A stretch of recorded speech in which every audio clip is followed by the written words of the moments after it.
Hey, I'm going to teach you how to brace your core so that you can do any movement that you want to and safely protect your spine, feel strong, like you have a lot of stability and anchor to be able to drive through the weight, do whatever you need to do athletically and be safe. So the most important thing, obviously, I think most of the time is that we get a good foundation set up. So we get our feet set up, like we're gonna pretend like that we're in a bilateral position for this bracing. So feet set up, we're gonna screw our feet into the ground, think like big toe, and then the rest of your toes are gripping, and then we're creating that arch through our tripod foot. So we've got that. Ankle out sometimes is a little bit of a good cue because it drives into that arch somewhat. We want to be stacked throughout our foundation, right? We don't want to be like the Leaning Tower of Pisa where we're a little bit off kilter and that pulls everything to one side or the other. Stacked through the bottom, right? Grip the ground, dig into the ground, twist, knees over toes, hips are lined up, and then we're going to do this actually without the PVC pipe to start. So what I'm going to do is I'm going to squeeze my glutes. That's going to help set my pelvis into a neutral position, and then I'm going to brace and hold it in from my abs, from my core. So what that looks like is I'm not trying to draw in so much like a kind of pulling my belly button in towards my spine.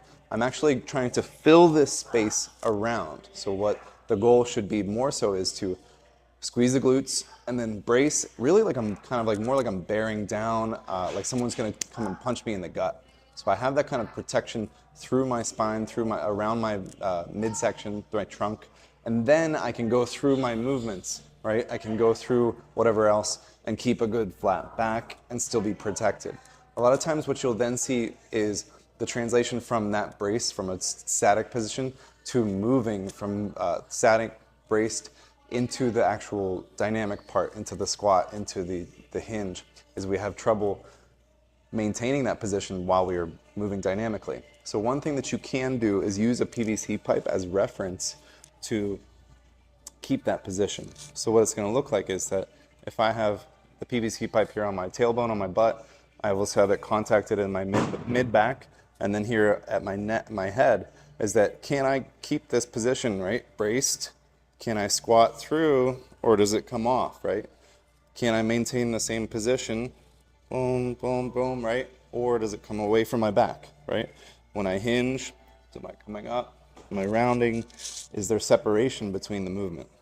Ideally, we can keep here and maintain a flat back and keep contact with the PVC pipe throughout the movement, okay? So remember,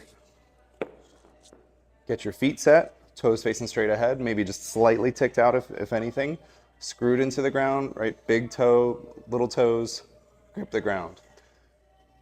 Then we're gonna squeeze our butt, we're gonna brace our core, bear down, fill up that space, and then move through effectively, keeping that position, keeping that brace, right? Obviously I can still talk, I'm bracing to the level of what I need to be able to do. So if it's a body weight squat, I don't need to brace really hard, but if it's like a max out type effort, I'm gonna really have to kind of like fill this space, take a breath, do the movement, and then go on my way.